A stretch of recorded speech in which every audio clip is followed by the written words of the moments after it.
Trijaya FM dan Institut Kemandirian Jakarta mempersembahkan Mutiara Pagi, The Power of Life.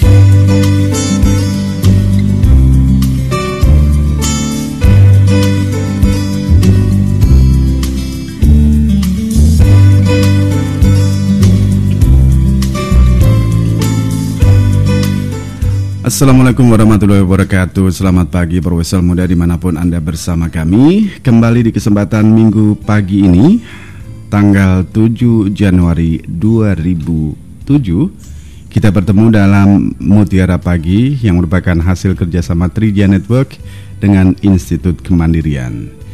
Dan pagi ini kita akan membahas mengenai kinerja atau barangkali lebih tepatnya spirit bangsa ini untuk maju ke depan.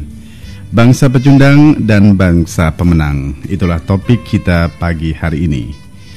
Ya, profesional muda, bulan Agustus tahun 1945 Jepang dibom atom oleh Amerika Serikat dan negara-negara sekutunya, di mana dua kota besar di Jepang yakni Hiroshima dan Nagasaki rusak total, porak-poranda, dan sebagian besar penduduknya tewas mengenaskan. Yang hidup pun mengalami cacat seumur hidup karena pengaruh nuklir. Kala itu seluruh bangsa Jepang berduka dan di waktu yang hampir sama Republik Indonesia memproklamirkan kemerdekaannya. Seluruh rakyat Indonesia bergembira mendapatkan kemerdekaan yang ratusan tahun diperjuangkan. Nah, gini sekitar 60 tahun kemudian Jepang sudah menjelma menjadi sebuah negara industri yang luar biasa maju dan barangkali bisa dikatakan paling maju di Asia. Kesedihan akibat bom atom segera digantikan dengan kerja keras, spirit yang tinggi untuk membangun negara yang dulunya porak-poranda atau rusak. Guru-guru diminta untuk mengajar anak-anak Jepang lebih giat lagi, sementara buku-buku berbahasa asing diterjemahkan agar bisa dibaca oleh banyak rakyat Jepang. Sumber daya alam yang terbatas di Jepang diberdayakan sebaik-baiknya. Dan jadilah Jepang seperti sekarang ini sebuah negara industri terkemuka di dunia.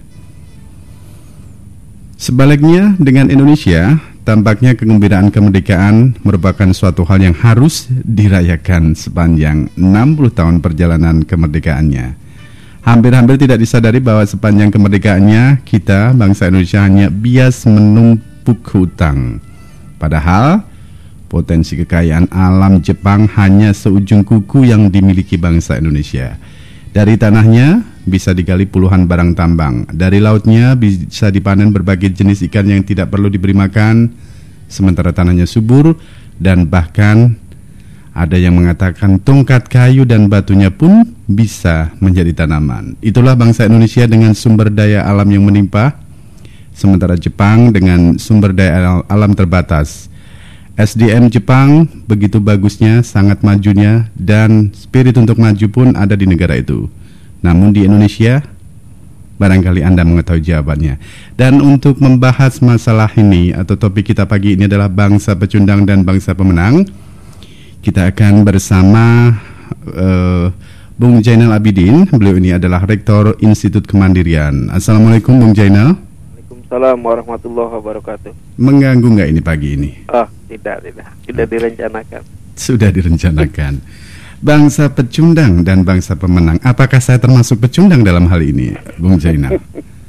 Iya, kita hanya kali ini membicara soal dalam konteks bangsa karena memang harusnya masing-masing manusia di Republik ini memang harus bergerak berdasarkan potensi-potensi yang dimiliki dan disumbangkan untuk bangsanya gitu ya. Kita lihat potensi Indonesia sangat besar. Beberapa bulan yang lalu saya ke Madura. Di Madura itu hasil yang paling banyak dihasilkan dari bumi Madura salah satunya adalah garam. Dan saya melihat teknologi yang digunakan orang-orang Madura untuk membuat garam itu, kalau boleh agak-agak satir saya sebutkan, dari zaman Nabi Adam sampai wakil presiden Adam Malik meninggal itu caranya seperti itu. Masih sama. Kita tidak pernah berubah, hanya mengandalkan sinar matahari untuk membuat garam. Tapi itulah Indonesia, potensinya sangat besar. Kenapa? Karena begitu banyak petani garam yang setiap tahun bolak-balik pergi haji. hanya dari mengandalkan matahari dan air laut yang tidak perlu beli gitu ya. Jadi mungkin karena melihat potensi yang sangat besar, kita tidak pernah berpikir panjang untuk memberdayakan, melipat gandakan potensi yang ada untuk kemakmuran kita.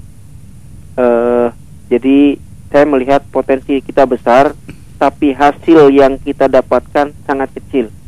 Bandingkan dengan Jepang yang potensinya kalau boleh dibilang setelah mereka hancur 60 tahun yang lalu itu potensinya kecil. Tapi mereka berdayakan segala sesuatu yang diberikan Tuhan tanpa harus beli. Kemudian terjadilah hasil yang luar biasa besar gitu. Yeah.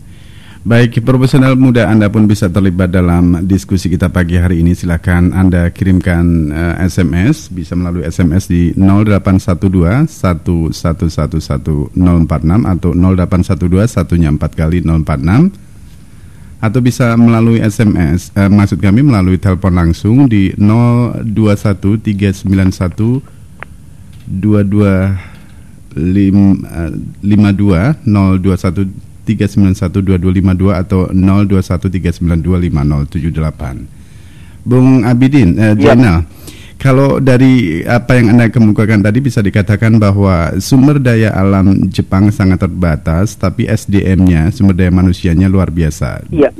Namun itu kebalikan dengan yang ada di Indonesia, mungkin begitu?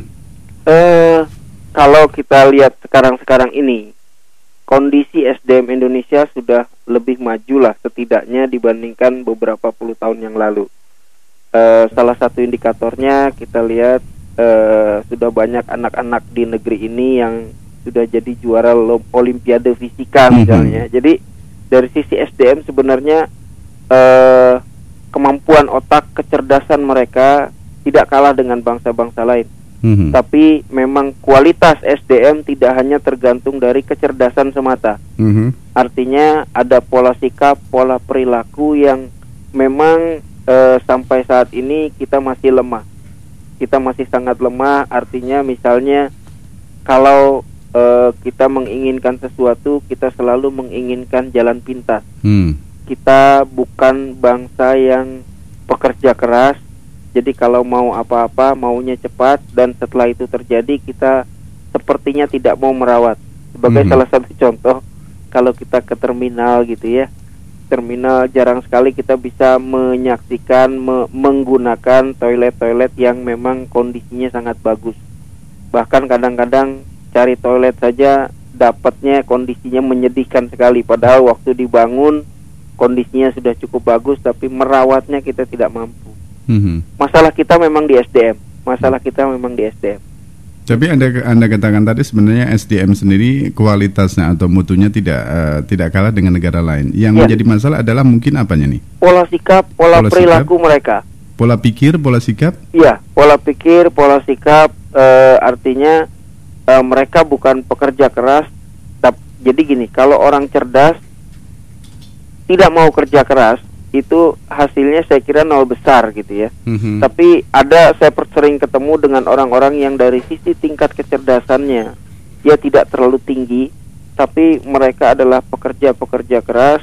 Kita bisa lihat banyak pengusaha kita yang sekolahnya tidak terlalu tinggi, mungkin juga di sekolahnya dulu levelnya ada di 10 paling bawah gitu ya. Tapi karena kemampuan kerja keras mereka, pola sikap mereka, akhirnya mereka bisa berhasil dalam bisnis mereka. Ya. Bisa dikatakan IQ itu tidak menjamin seseorang untuk menjadi sukses, tapi emosionalnya itu bagaimana? Ya, saya pikir begitu, apalagi kalau ditambahkan dengan spiritual gitu. Baik, Bung Jainal Abidin, kita harus break sejenak dan juga profesor muda sekali lagi. Acara ini sampai dengan jam 5:30 nanti. Kami undang Anda untuk berpartisipasi melalui SMS 0812 1-nya 4 kali 046 atau bisa telepon langsung di 021 391 2252 atau di 021 392 50 maksud kami 5078 021 392 5078. Anda jangan kemana-mana. Mutiara Pagi hasil kerjasama Trijaya Network dengan Institut Kemandirian akan kembali setelah yang berikut ini.